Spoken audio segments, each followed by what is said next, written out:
So a local shop in our community has started offering milk in these swap of glass bottles.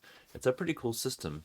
You pay a slightly higher price the first time you buy them, then you bring your empty bottles back to the shop and swap them out for new ones, and you pay a discounted price when you bring your returns in. Now, of course, this is an old system. We had this for a long time, and they're kind of bringing it back. The milk's fantastic and fresh. It's from a dairy just up the road.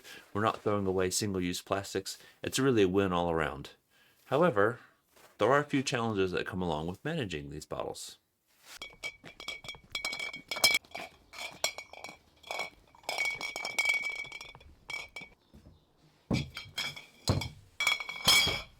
So clearly, bags and boxes are just not going to cut it when it comes to storing and transporting the bottles. So we're going to need to design something with the following criteria. It's going to need to be sturdy to handle the extra weight of the glass. It needs to have dividers in it for two reasons. First of all, the milk bottles clanging together, that ain't happening. I just can't live with that. My brain goes, ah! Also, the dividers allow you to carry less than a full load at any given time. I don't necessarily always want to take 6 bottles in and bring 6 bottles back. I might just want to take 3 or 4. And the dividers will mean that they're not going to actually smash against each other when they're being moved around. And finally, it needs to be able to be carried one-handed. So really kind of combining elements of a box and a bag. So I started out in SketchUp, taking inspiration from the old school wooden toolbox. I spent way longer than I needed designing this file, but I wanted to get my skills better in SketchUp, and it was a good opportunity to get some learning in. So once I was finalized on my design with the box joints, I then needed to actually build something to make the box joints. So I spent a day or two building this little mini router table. Once I had it built, I started testing out box joints, and you can see it was just blowing the pieces out. It was quickly clear that that just wasn't going to work with plywood. And anyone who's actually worked with it before could probably see that coming. But I had to figure that out the hard way. So I was either going to have to change my joinery or change my materials. So I went ahead and built this prototype. And instead of using the box joints, I've used splined miters. So you can see the little miter joints there at the 45 degrees. But of course, they're not strong enough on their own and they need to be reinforced. And I really like the look of those external miters, but it was a lot of extra work, and mass producing them was probably going to be a bit of a problem. So what I thought I'd try to do next was test out using locking rabbets. And so I built this box, and you can see the locking rabbets there. And they're great. It is incredibly strong, but all the sanding required to get it cleaned up was just clearly not going to be an issue. I didn't want to blast through that veneers. So what I ended up settling on for my final design is miters, just like this one. So it's essentially going to be the same, but we're going to have hidden miters instead of the exposed miters, and I'll explain those as we go along. Oh yeah, and did I mention that I'm actually going to make 3 more instead of just 1 more? Why, you ask? I guess I'm a glutton for punishment. So anyway, let's get cracking.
So I'm intentionally setting the blade angle to slightly less than 45 degrees.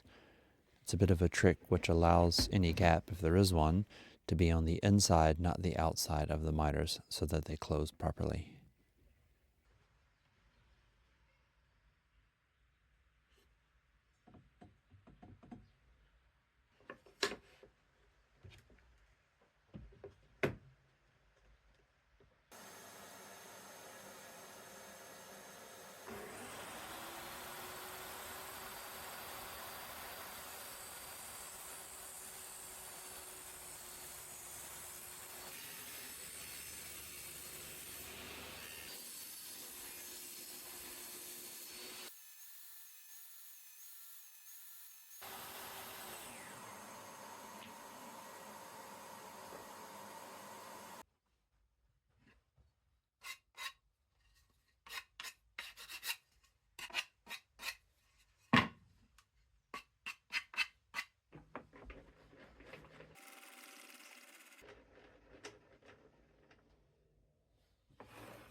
So it's the next day, and I thought we'd start the day with a bit of a game.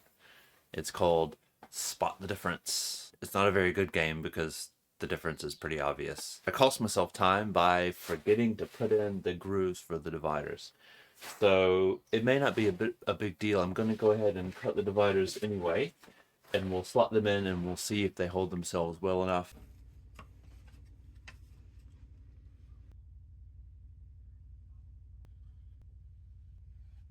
So I'm using a technique here that I learned from Jody at Inspire Woodcraft, where you use the material and a shim that's the same width as the blade to offset to get perfect size grooves and dados. I'll link to it. I highly recommend that you go check it out if you're interested. It's a really, really cool technique. I'm actually quite happy with the way that they fit in the box. Yeah. So they fit in there quite tight, and they don't really move very much. So I'm thinking maybe it's a Bob Ross happy accident. We don't make mistakes. We have happy accidents. I will glue up the rest of the boxes, and then we'll get on to making the trestle arms and the handles while those are setting.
So I'm using that same blade width shim to offset the thickness of my blade so that my marks line up properly for cutting the handles.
It's not really that late, but these short one today, so just killer. I'd love to keep filming and doing some more here, but we've lost the light and it's just going to be too tedious to try to do it. So I'm actually going to stay a little bit longer and do a little bit more sanding and a few other bits and pieces that aren't really that interesting. And you guys are going to see me in the morning, which is basically now. Okay, well, it's neither morning nor the next morning because life.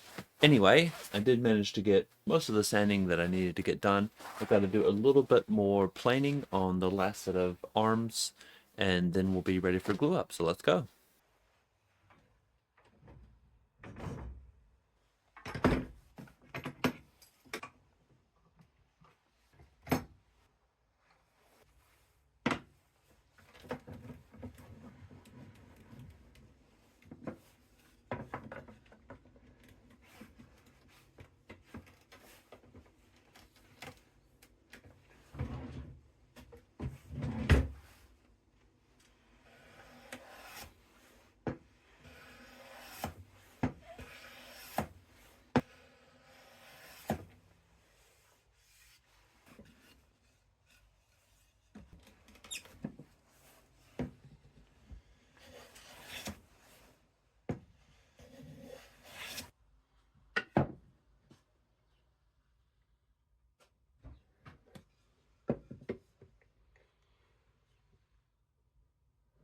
Glue is very slippery, and trying to keep the arms in the exact middle of the ends of the box is quite difficult. So I'm clamping these little reference blocks on either side. That will mean I can push the arms against the block, and that way I'll know I have a reference so that the arm will remain in the middle.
So the three in the back still need to be finished.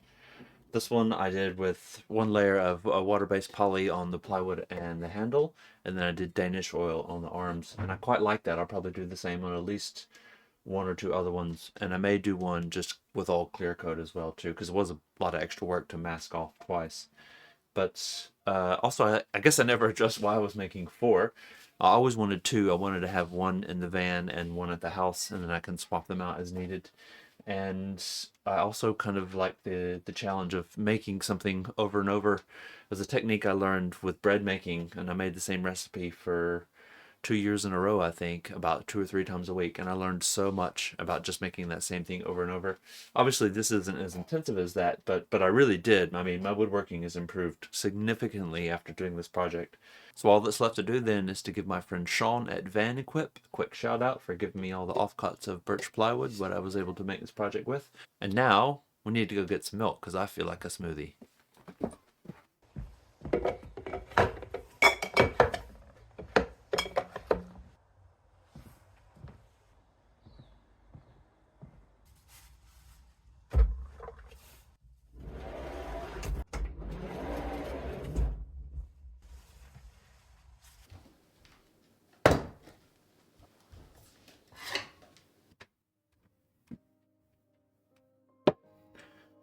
All right, well, we've got a couple bits of banana for some sweetness and some texture. This is the caramelized apple puree. It's basically apple butter for those who know. It's apples that have been slow cooked, peeled and cored, slow cooked for 10 hours with some cinnamon, some nutmeg, some mace, and a few other warm spices. All three of those. And I put in some protein powder. This is vanilla protein powder, but any type would be fine, or none at all. Bit of creatine, just to stay in shape. Just a little bit extra because I really like cinnamon. Today I have this lovely apple syrup, and it just seems appropriate considering we're making apple pie smoothie, so not too much. The banana and the apple are already pretty sweet, but this will bring just a little bit extra. And finally, the star of the show, the milk. Well, the apple and the milk together are really the stars of the show.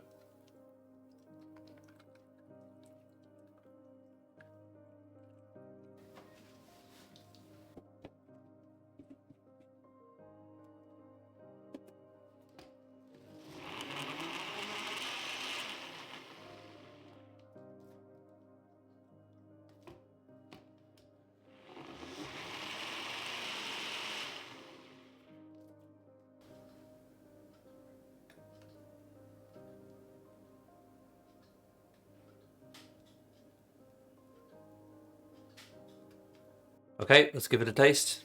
Cheers.